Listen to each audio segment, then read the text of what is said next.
La mer aux monstres. Nouvelle de Guy de Maupassant sous le pseudonyme de Mavrineuse, publiée dans la revue Gil Blas le 12 juin 1883. Livre audio en 2017 par Stefano Francobora alias Chagance pour le libre partage et la diffusion des cultures du monde. Je me suis rappelé cette horrible histoire et cette horrible femme en voyant passer l'autre jour sur une plage aimée des riches une Parisienne connue, jeune, élégante, charmante, adorée et respectée de tous. Mon histoire date de loin déjà, mais on n'oublie point ces choses. J'avais été invité par un ami à demeurer quelque temps chez lui dans une petite ville de province. Pour me faire les honneurs du pays, il me promena de tous les côtés, me fit voir les paysages vantés, les châteaux, les industries, les ruines. Il me montra les monuments, les églises, les vieilles portes sculptées, des arbres de taille énorme ou de forme étrange, le chêne de Saint-André et l'if de Roqueboise. Quand j'eus examiné avec des exclamations d'enthousiasme bienveillant toutes les curiosités de la contrée, mon ami me déclara avec un visage navré qu'il n'y avait plus rien à visiter. Je respirais, j'allais donc pouvoir me reposer un peu à l'ombre des arbres. Mais tout à coup, il poussa un cri. « Ah si, nous avons la mer aux monstres, il faut que je te la fasse connaître. » Je demandai « Qui ça, la mer aux monstres ?» Il reprit « C'est une femme abominable, un vrai démon, un être qui met au jour chaque année volontairement des enfants difformes, hideux, effrayants, des monstres enfin, et qui les vend aux montreurs de phénomènes. Ces affreux industriels viennent s'informer de temps en temps si elle a produit quelque avorton nouveau, et quand le sujet leur plaît, ils l'enlèvent en payant une rente à la mer. Elle a 11 rejetons de cette nature. Elle est riche. Tu crois que je plaisante, que j'invente, que j'exagère? Non, mon ami, je ne te raconte que la vérité, l'exacte vérité. Allons voir cette femme. Je te dirai ensuite comment elle est devenue une fabrique de monstres. Il m'emmena dans la banlieue. Elle habitait une jolie petite maison sur le bord de la route. C'était gentil et bien entretenu. Le jardin plein de fleurs sentait bon, on eût dit la demeure d'un notaire retiré des affaires. Une bonne nous fit entrer dans une sorte de petit salon campagnard, et la misérable parut. Elle avait 40 ans environ. C'était une grande personne aux traits durs mais bien faite, vigoureuse et saine, le vrai type de la paysanne robuste, demi-brute et demi-femme. Elle savait la réprobation qui la frappait et ne semblait recevoir les gens qu'avec une humilité haineuse. Elle demanda « Qu'est-ce que désirent ces messieurs ?»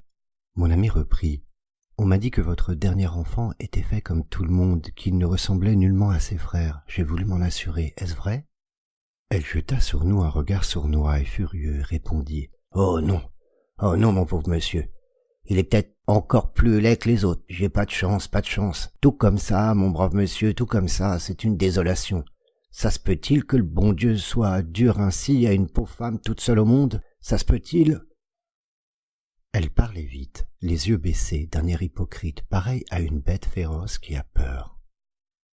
Elle adoucissait le ton âpre de sa voix, et on s'étonnait que ses paroles larmoyantes et filées en fausset sortissent de ce grand corps osseux, trop fort, aux angles grossiers, qui semblait fait pour les gestes véhéments et pour hurler à la façon des loups. Mon ami demanda « Nous voudrions voir votre petit. » Elle me parut rougir. Peut-être me suis-je trompé? Après quelques instants de silence, elle prononça d'une voix plus haute. « À quoi que ça vous servirait ?» Et elle avait relevé la tête, nous dévisageant par coups d'œil brusques avec du feu dans le regard. Mon compagnon reprit. « Pourquoi ne voulez-vous pas nous le faire voir? Il y a bien des gens à qui vous le montrez. Vous savez de qui je parle. » Elle eut un sursaut, et lâchant sa voix, lâchant sa colère, elle cria. « C'est pour ça que vous êtes venu, dites. Pour m'insulter, quoi, parce que mes enfants sont comme des bêtes, dites. Vous ne les verrez pas, non, vous ne les verrez pas. Allez-vous-en, c'est-il que c'est vous qui avez tout à m'agoniser comme ça? » Elle marchait vers nous, les mains sur les hanches. Au son brutal de sa voix, une sorte de gémissement, ou plutôt un miaulement, un cri lamentable d'idiot parti de la pièce voisine. J'en frissonnais jusqu'à la moelle. Nous reculions devant elle. Mon ami prononça d'un ton sévère. « Prenez garde, la diable. » On l'appelait la diable dans le peuple. « Prenez garde. Un jour ou l'autre, ça vous portera malheur. » Elle se mit à trembler de fureur, agitant ses poings, bouleversée, hurlant. « Allez-vous-en!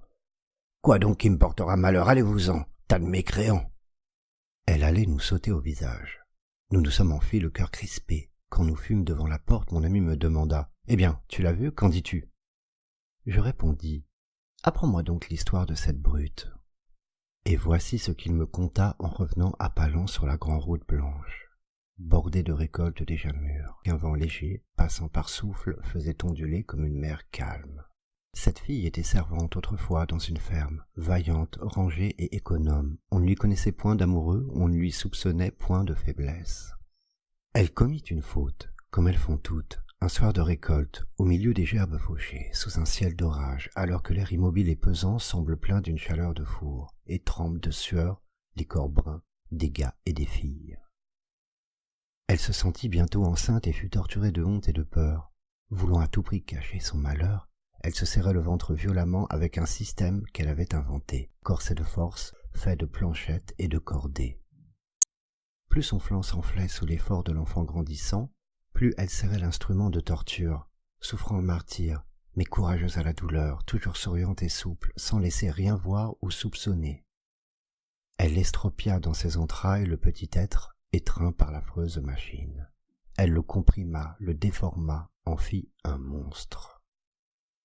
Son crâne pressé s'allongea, jaillit en pointe avec deux gros yeux en dehors tout sortis du front.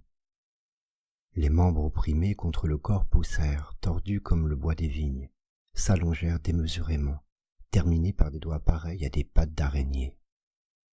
Le torse demeura tout petit et rond comme une noix. Elle accoucha en plein champ par un matin de printemps. Quand les sarcleuses, accourues à son aide, virent la bête qui lui sortait du corps, elles s'enfuirent en poussant des cris, et le bruit se répandit dans la contrée qu'elle avait mis au monde un démon. C'est depuis ce temps qu'on l'appelle la diable. Elle fut chassée de sa place. Elle vécut de charité et peut-être d'amour dans l'ombre, car elle était belle fille et tous les hommes n'ont pas peur de l'enfer. Elle éleva son monstre, qu'elle haïssait d'ailleurs d'une haine sauvage et qu'elle eût étranglé peut-être si le curé, prévoyant le crime, ne l'avait épouvanté par la menace de la justice. Or, un jour, des montreurs de phénomènes qui passaient entendirent parler de l'avorton effrayant et demandèrent à le voir pour l'emmener s'il leur plaisait. Il leur plut et ils versèrent à la mère 500 francs comptant. Elle, honteuse d'abord, refusait de laisser voir cette sorte d'animal. Mais quand elle découvrit qu'il valait de l'argent, qu'il excitait l'envie de ces gens, elle se mit à marchander, à discuter sou par sou, les allumant par les difformités de son enfant, haussant ses prix avec une ténacité de paysan. Pour n'être pas volée, elle fit un papier avec eux. Ils s'engagèrent à lui compter en outre 400 francs par an, comme s'ils eussent pris cette bête à leur service. Ce gain inespéré affola la mère, et le désir ne la quitta plus d'enfanter un autre phénomène, pour se faire des rentes comme une bourgeoise. Comme elle était féconde, elle réussit à son gré, et elle devint habile, paraît-il, à varier les formes de ces monstres selon les pressions qu'elle leur faisait subir pendant le temps de sa grossesse. Elle en eut de longs et de courts, les uns pareils à des crabes, les autres semblables à des lézards. Plusieurs moururent, elle fut désolée. La justice essaya d'intervenir, mais on ne put rien prouver. On la laissa donc en paix fabriquer ces phénomènes. Elle en possède en ce moment 11 biens vivants, qui lui rapportent, bon an mal an, 5 à 6 000 francs. Un seul n'est pas encore placé, celui qu'elle n'a pas voulu nous montrer.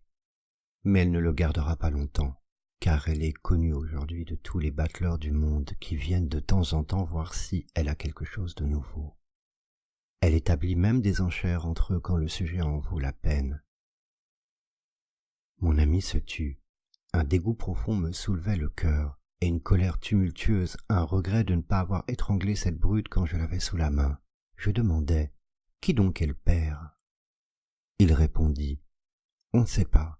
Il ou ils ont une certaine pudeur, il ou ils se cachent. Peut-être partagent-ils les bénéfices.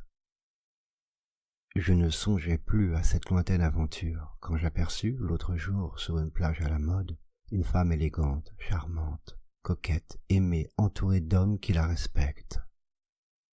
J'allais sur la grève, au bras d'un ami, le médecin de la station. 10 minutes plus tard, j'aperçus une bonne qui gardait 3 enfants roulés dans le sable. Une paire de petites béquilles gisait à terre et m'émut. Je m'aperçus alors que ces 3 petits êtres étaient difformes, bossus et crochus, hideux. Le docteur me dit « Ce sont les produits de la charmante femme que tu viens de rencontrer. » Une pitié profonde pour elle et pour eux m'entra dans l'âme.